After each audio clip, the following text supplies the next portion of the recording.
Hello friends, আমি রিতেশ আর এই চ্যানেলে তোমাদের সবাইকে আরও একবার স্বাগত। তো আজকের ভিডিওতে আমরা কথা বলবো আজকে দুটো বিপিএল ম্যাচ নিয়ে। তো ফার্স্ট ম্যাচটা কিন্তু খুবই ইম্পর্টেন্ট একটা ম্যাচ হতে চলেছে দুর্বার রাজশাহীর সাথে খুলনা টাইগার্সের। খুলনা টাইগার্স শুরুটা কিন্তু তারা টুর্নামেন্টে যথেষ্ট ভালো করেছে, তারা দুটোর মধ্যে দুটো ম্যাচ জিতেছে।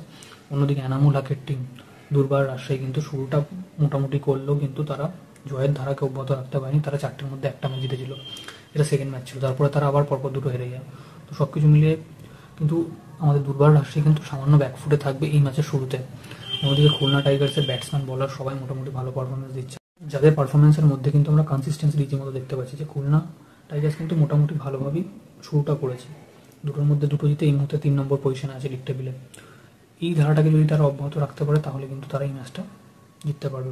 খুলনা টাইগার্সের বোলিংটা কিন্তু যথেষ্ট ভালো আছে। খুলনা টাইগার্স কিন্তু মোহাম্মদ হাসনান, ওসেন থমাস এবং রুবেল হোসেনের মতন বোলার আছে, এছাড়াও হাসান মোহাম্মদের মতো বোলারও আছে।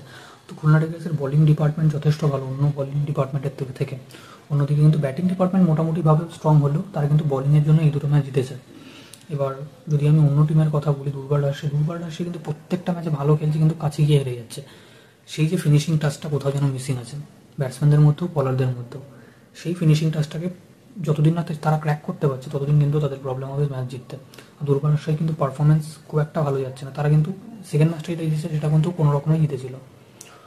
পারফরমেন্স কিন্তু খুব একটা বেশি ভালো যাচ্ছে না সব প্লেয়ারদের কথা যদি বলি। তো দুর্বার রাজশাহী কিন্তু কামব্যাক করতে হবে, কারণ এখান থেকে একটা হার কিন্তু দুর্বার রাজশাহীকে অনেকটা ব্যাকফুটে ফেলে দিতে পারে, আর এখান থেকে একটা জিত কিন্তু অনেকটা সামনে নিয়ে যেতে পারে খুলনা টাইগার্সকে। দেখার বিষয় যে কে এই ম্যাচটা জিতে। দুপুর 1টা থেকে ম্যাচ শুরু, আপনারা কিন্তু মিস করবেন না, আমি তো মিস করবোই না। এবার যদি আজকে দ্বিতীয় ম্যাচের কথা বলি তাহলে দ্বিতীয় ম্যাচের নাম হচ্ছে ঢাকা ক্যাপিটালস এবং সিলেট স্ট্রাইকার্স। দুটো কিন্তু হেরো টিম, দুটো টিমই কিন্তু একটাও ম্যাচ জেতেনি এখনো পর্যন্ত। সিলেট 3টের মধ্যে 3টে হেরেছে, ঢাকা 5টার মধ্যে 5টা হেরেছে। দুটো টিমের কন্ডিশন খুবই খারাপ এই মুহূর্তে দাঁড়িয়ে। ঢাকা ক্যাপিটালস এখান থেকে একটা হারবে মানে টুর্নামেন্ট থেকে আউট। অন্যদিকে সিলেটের কথা যদি বলি, সিলেট কিন্তু প্রায় আউট হয়ে যাচ্ছে। এটা যদি হারে তারা মোটামুটিভাবে আউট হয়ে যাবে। তো আজকে কোনো একটা টিম খাতা খুলবে, হ্যাঁ কোনো একটা টিম একটা খাতা খুলবে, এটা একটা ভালো বিষয় কোনো একটা টিমের মধ্যে একটা টিমের। তো দেখার বিষয় হচ্ছে আজকের ম্যাচটা কে জেতেন। ঢাকা ক্যাপিটালসকে কামব্যাক করতে হলে কিন্তু সেই মোমেন্টামটা দরকার। সেই মোমেন্টামটা না যদি পায় তারা কিন্তু এই ম্যাচটা জিততে পারবে না। ঢাকা ক্যাপিটালস প্রত্যেকটা ম্যাচে ব্যাটিংয়ের দিক থেকে বোলিংয়ের দিক থেকে কিন্তু খেলছে, আর সেই ফিনিশিং টাচটা আসছে না কোনো রকমভাবে, যেটা কিন্তু আমরা প্রত্যেকটা ম্যাচে দেখতে পাচ্ছি। প্রত্যেকটা ম্যাচে পাঁচটা ম্যাচে কিন্তু তারা ভালো খেলেছে, বাট কোনো ম্যাচেই তারা জিততে পারেনি।